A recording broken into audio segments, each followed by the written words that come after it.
هلو، جيتكم اليوم بالوجبة الشهيرة في ماكدونالدز، بيج ماك تاكو. طبعا هي الوجبة دي أصلا من المكسيك. اشتغلت بها ماكدونالدز فرع المكسيك زي ما قلنا. وجبة سهلة وخفيفة. أو قبل ما ندخل في الفيديو، إذا كنت أول مرة تشوفوني، معكم مطبخ الدكتورة. ما تنسوا إنكم تعملوا لي لايك واشتراك في القناة.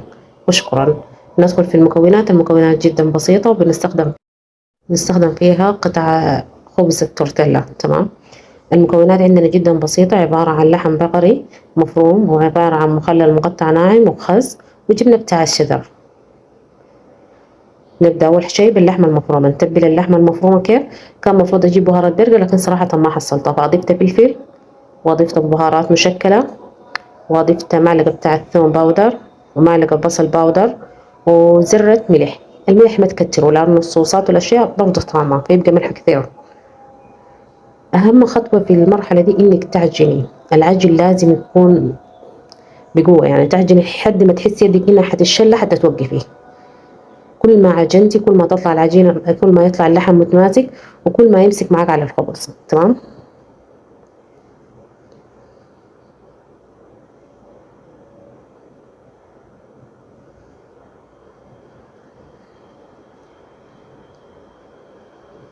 خلصنا اللحم، نبدأ في الفقرة الثانية اللي هي نظبط الصوص. المخلل المقطع الخيار اللي مقطع خيار مخلل، أضفت عليه كاتشب، أضفت عليه السمطرة، وأضفت عليه 3 معالق مايونيز، وشوية من صوص الرانش. أحطاه طعم، وصراحة ما فيه، لكن أنا ضفته من عندي، أحطاه طعم يجنن. هقلب كل الصوصات دي مع بعض.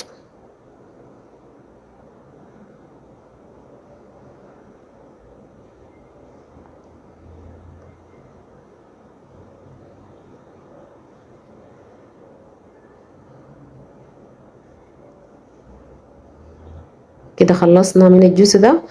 هأفرش مفرش سفرة، وهحط عليه الخبز بتاع التورتيلا. هاخد القطع حقت اللحم، هحاول أضغط اللحم على الخبزة. فأنا صراحة ما عملت اللحم سمين عشان بيه ينجط، أخاف إنه ما ينجط زين. هتم كل الكمية اللي عندي وأواصل الفيديو. أهم مرحلة الضغط، لازم تضغطي بقوة عشان يثبت اللحم.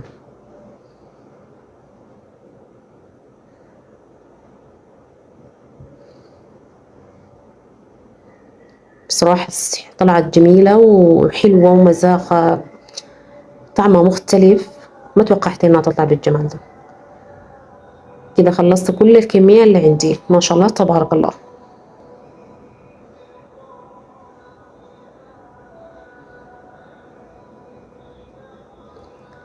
هنمشي للمرحلة اللي بعدها. هاخد مقلاة على النار، وبالفرشة همسح الزيت. يعني انا ما هاخد زيت عشان ما تبقى مزيتة مرة، همسح بالفرشة بس.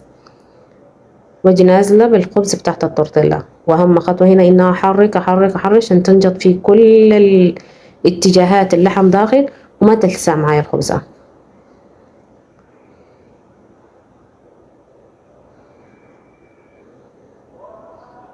شايفين هنا ما شاء الله اللحم بدأ ينجط.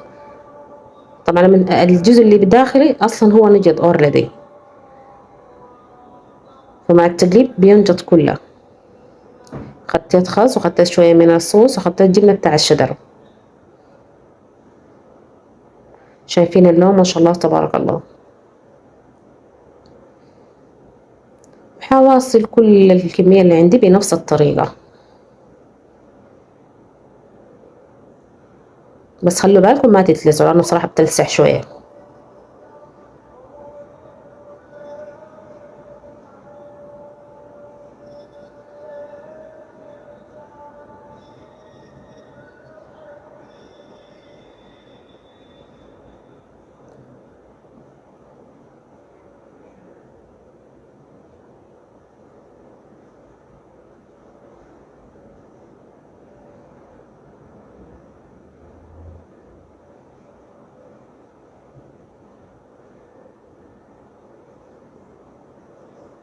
هنا بحاول أشوف إنها نشضت من جوا ولا لا.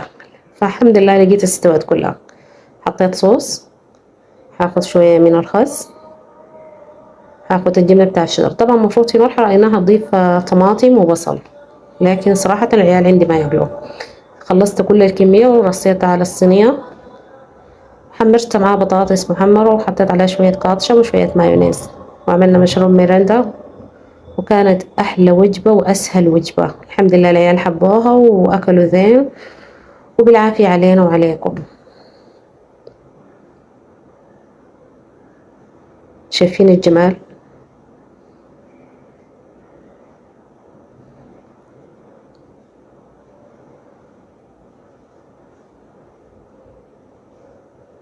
ما شاء الله الخبز متحمص، تحميصته حلوة، ونكهة اللحم مع الخبز مع ده بجد حلو شديد.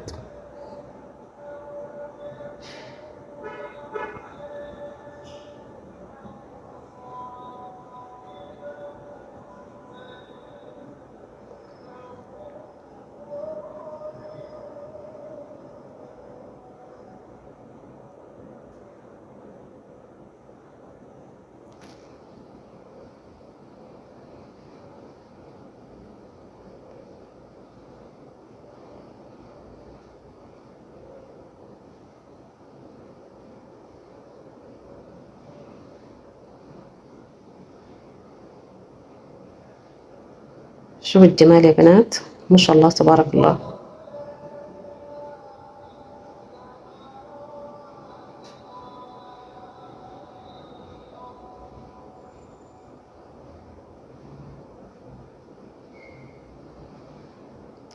وبالعافية علينا وعليكم، نتلاقى